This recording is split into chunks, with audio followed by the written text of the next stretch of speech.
Imagine being alone, truly alone, in a city of millions. That was Miriam's life. An elderly widow in a quiet New York City apartment. Her days were a predictable cycle of silence and solitude. But one day, the silence was shattered.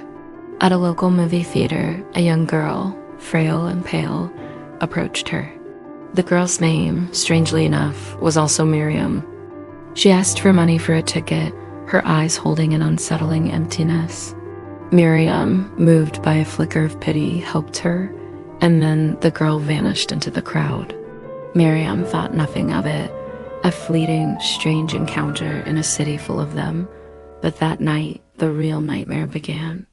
The young Miriam was in her apartment. Not a memory, not a dream, but a physical presence, standing in the shadows of her living room. She didn't speak, she just watched. Panic clawed at the old woman's throat. She blinked, and the girl was gone. Was she losing her mind? The loneliness, the grief, was it finally cracking her sanity? The visits became more frequent.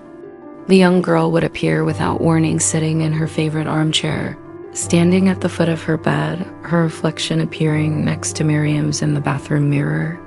A constant, silent, malevolent companion. The sense of dread was a physical weight, pressing down on Miriam, suffocating her. This wasn't a ghost. It felt more sinister, like something was trying to take her place, to erase her.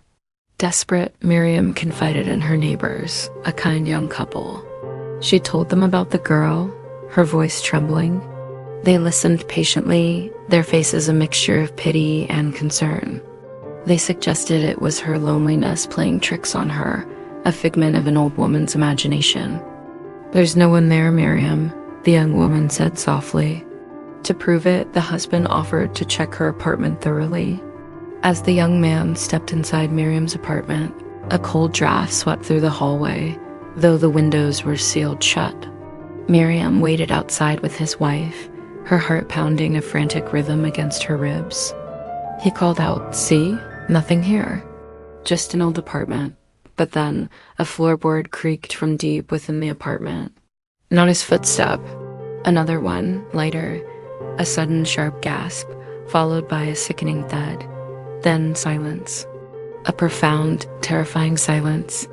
Miriam and the young woman stared at the open doorway, frozen in horror. The line between reality and hallucination had just been crossed, and Miriam knew, with chilling certainty, that she wasn't the only one who had seen the little girl. And now, someone else had paid the price.